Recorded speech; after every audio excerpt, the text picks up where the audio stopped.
EVM हटाव लोकशाही और संविधान बचाव कृती समिती धुळेच्या वतीने जिल्हाधिकाऱ्यांना निवेदन। याबाबत अधिक वृत्त असे की धुळे जिल्ह्यातील ईवीएम हटाव लोकशाही और संविधान बचाव या कृती समितीच्या वतीने जिल्हाधिकाऱ्यांना आज निवेदन देण्यात आले। सदर ईवीएम मशीन हटवून या ठिकाणी बॅलेट पेपरच्या माध्यमातून निवडणुका घेण्यात याव्या अशी मागणी या ठिकाणी करण्यात आली।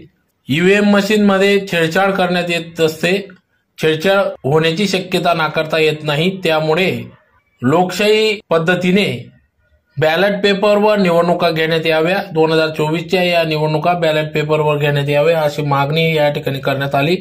तर या संदर्भातले निवेदन जिल्हाधिकारी अभिनय गोयल यांना देण्यात आले। यावेळेस पत्रकारांवर होणाऱ्या हल्ल्यांसंदर्भात देखील चर्चा करण्यात आली व संबंधितांवर कारवाई करण्यात यावी अशी देखील मागणी केली, ज्यात प्रामुख्याने पत्रकार निखिल वागडे, सामाजिक कार्यकर्ते विशंबर चौधरी, ॲडव्होकेट आसिम खरोदे यांच्यावर जीवघेणा हल्ला झाला असून त्या हल्ल्यासंदर्भात गुन्हेगारी वृत्तीच्या आरोपींवर कारवाई करावी अशी देखील मागणी केली।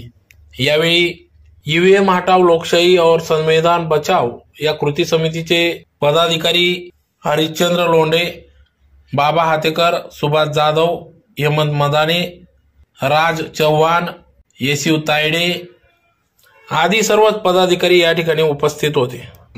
सध्या देशात नामधारी लोकशाही, नामधारी संविधानावर देश चाललेला आहे। जनतेच्या इच्छेनुसार सरकार बसवलं जात नाही। ईव्हीएमच्या माध्यमातून देशातली पूर्ण जनता ईव्हीएम नको, बॅलेट पेपरवर निवडणुका घ्याव्यात म्हणून 2024च्या निवडणुकासाठी दिल्लीला सुप्रीम कोर्टाच्या वकिलांचं आंदोलन चालू आहे। बामसेफने लाखो लोकांचं आंदोलन केलंय, मीडिया दाखवायला तयार नाही, शासन दखल घ्यायला तयार नाही।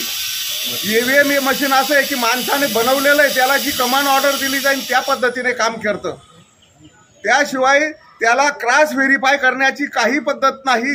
ते मशीन काउंटिंग झाल्यानंतर डिलीट केलं जातं, मेमरी डिलीट केली जाते, म्हणजे तुम्ही कुणाला मतदान केलं हे समजून येत नाही। त्यामुळे जनतेच्या मनामध्ये हा 100% संभ्रम नव्हे, खात्री झालेली आहे की ईव्हीएम सेटिंग करून निवडणुका जिंकल्या जातात आणि त्यामुळे लोकांना जो हवा असा उमेदवार तो निवडून येत नाही आणि सरकारलाच संपूर्ण 28 पक्ष मागणी करतायत की आम्हाला ईव्हीएम नको, बॅलेट पेपरवर निवडणुका पाहिजेत।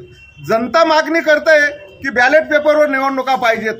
देशातील 204 देशपैकी फक्त 4 देश असे आहेत की ईव्हीएमचा पुरस्कार करतात नाही, त्याच्यात सगळ्यात जास्त प्रिय हे भाजपचे आणि भारतीय सत्ताधारींना आहे।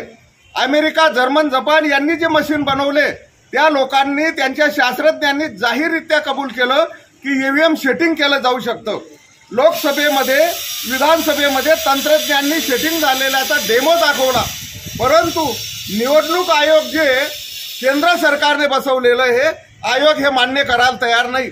त्यामुळे आमची कृती समिती जे आहे ना, आपला